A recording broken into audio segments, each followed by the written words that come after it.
Welcome back to the garage, guys. I'm Damien, and this is the Binder Builder.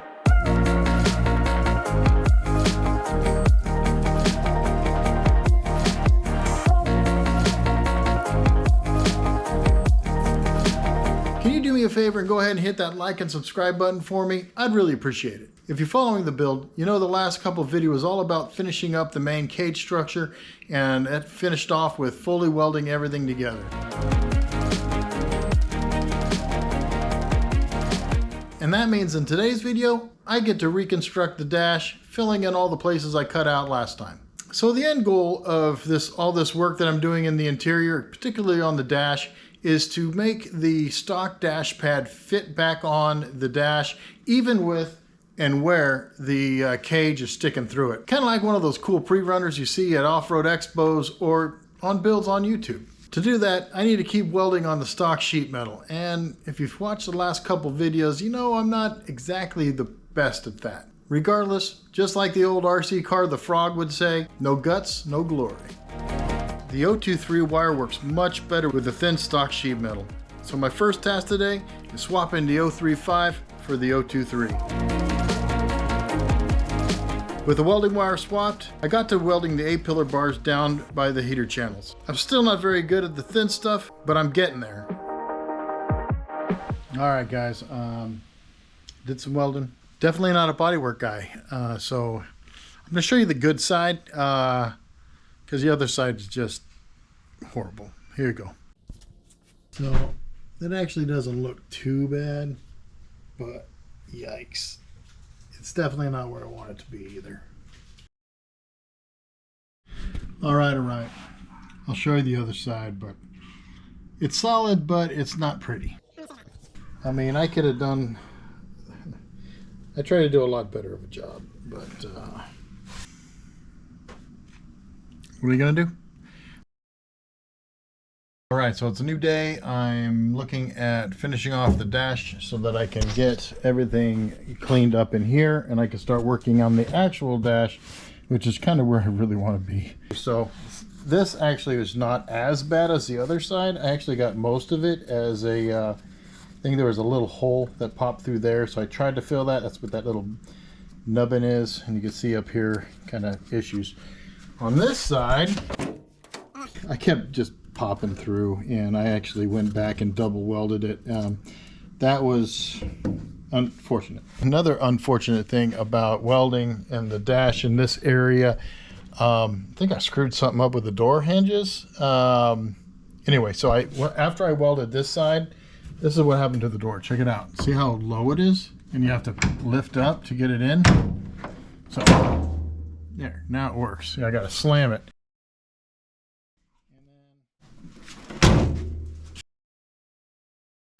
This side, after I welded it, look how low that is. That is unbelievable. That came down a lot. And so I actually have to lift, so I can't actually, I can't slam this enough to make it work. So I actually have to lift this one up, because that's incredible. I didn't realize it was gonna fall that much. I might have rethought about welding it to the thing if I knew it was going to mess. Now these are somewhat loose. This one shakes like if I lift up that side. I don't know. Maybe it's just going to be one of those things. I'm going to have to lift it each time. That would suck. That would really suck. I hope that's not the case.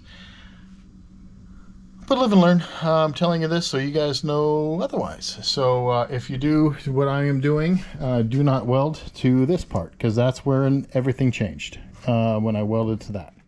Everything shut just fine up until I welded that. Once I welded that. All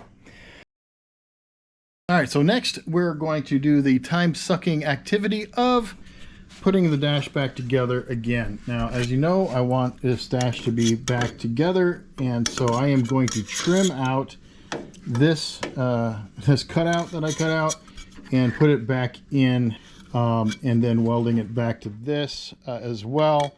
As you can see, there is a crap ton of trimming that I need to do to make this fit back on. I'm expecting this whole thing, both sides, to be a day or two alone. But to be honest with you, putting it all back together again, making it look nice, it's going to be worth it after I'm done. It's going to suck at them in the meantime, but hey, what are you going to do? So with any luck, it'll work out. We'll see. Let's do it.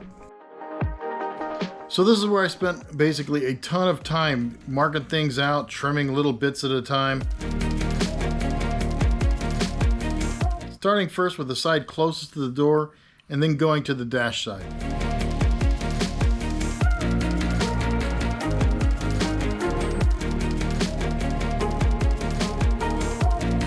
When I got to the dash piece, I took some measurements and again started cutting bit by bit.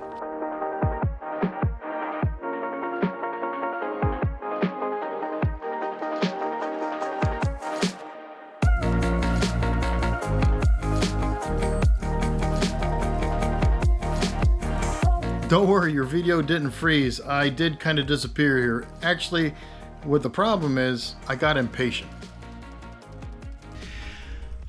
All right, so anyway, I screwed up. I cut this out of that little piece, and as you're about to see, yeah, it is way too short. Oh, little bits at a time, Damien, little bits at a time. I tell you, that is not going to work. I went ahead and I'm just going to use a flat plate on this side, and I'll try again on the other side. This one's going to go there, and that other one right there is going to go here. The way the dash comes in, it's meant to come in anyway. So I'm just going to put those in place. So what I learned from the first side is this: don't use the bandsaw. The bandsaw is too powerful. Cuts way too fast. Instead, I would recommend grabbing yourself a grinder with a flapper wheel on it and use that instead. Much slower, a lot more controlled. So that's what I'm going to do on the second side, and hopefully that works out, but let's keep going. So yeah, I kind of got impatient on that last cut and, well, took too much off. So on to the flat plate.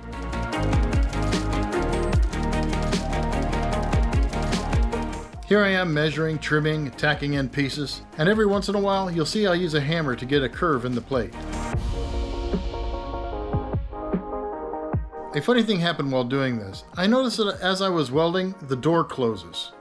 Annoying, yes, but I just kept pushing it back open.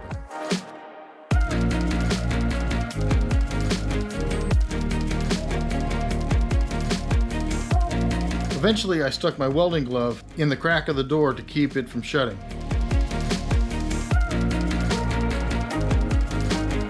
But as soon as I started welding that stock door support, the door became a real nuisance. I will say that the new flat plate is much easier to weld, so I decided to make the outer fill-ins out of the plate as well. Here I am making the templates. Finally, I had enough with the door and removed it. Initially, the screws started to come loose, but soon tightened up, and I started stripping them out. So I borrowed an impact driver from my buddy Howard, and that seemed to do the trick.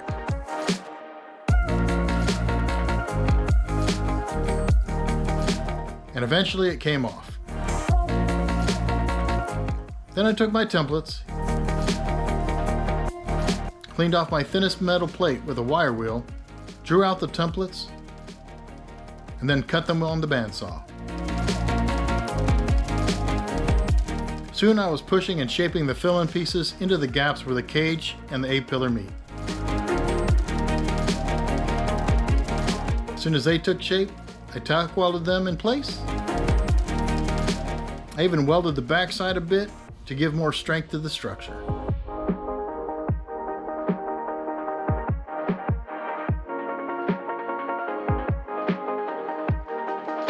Once I felt like I got all the gaps and holes filled, I brought out the sanding pad to clean things up.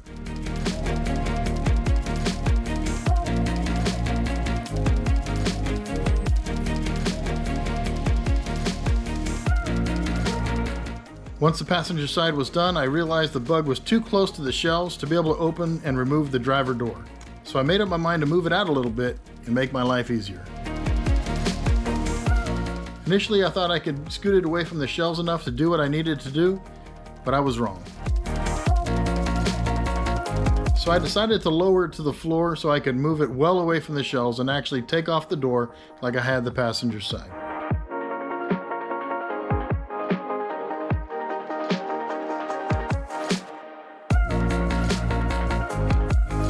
To make things easier on myself while moving it around, I borrowed the furniture dollies from the pan and placed them under the bug body once it was on the ground. With the bug on the ground and moved away from the shelves, I tried to remove the door. This driver door really fought me pretty good. It was way worse than the passenger side. In case you're wondering, I did soak the nut plates with WD-40 for a day or so before attempting this. I got all the screws out but one. One was so jammed up tight, I had to break out the drill and drill off the head in order to remove the door. Finally, I was able to start patching up the dash, and I followed the exact same steps I used on the passenger side.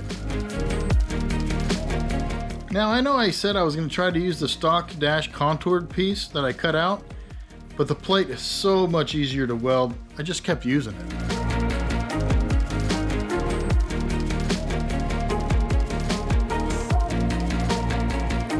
I slowly cut, shaped, and installed the pieces from the flat plate.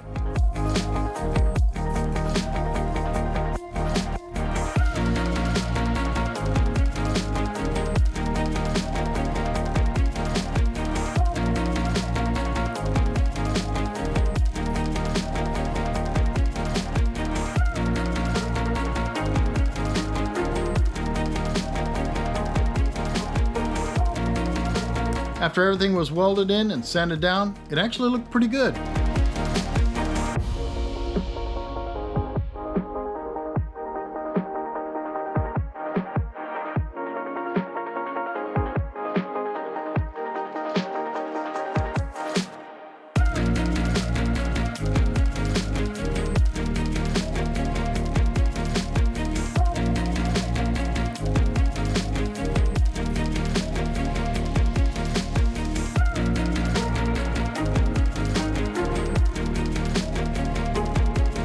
Well guys, that's the story of how I reconstructed my dash. It's not exactly the way I wanted to come out with because I did want to use the stock pieces, but I'm actually pretty happy with the way it came out. I'm particularly happy with the way all the plate work actually seals the dash. However, I still do plan on using like a seam sealer or a panel bond, kind of like a silicone caulk type sort of application. But other than that, please remember to like and subscribe. Any comments or questions, again, leave them in the comment section. I'd be happy to answer them or at least interact with you guys.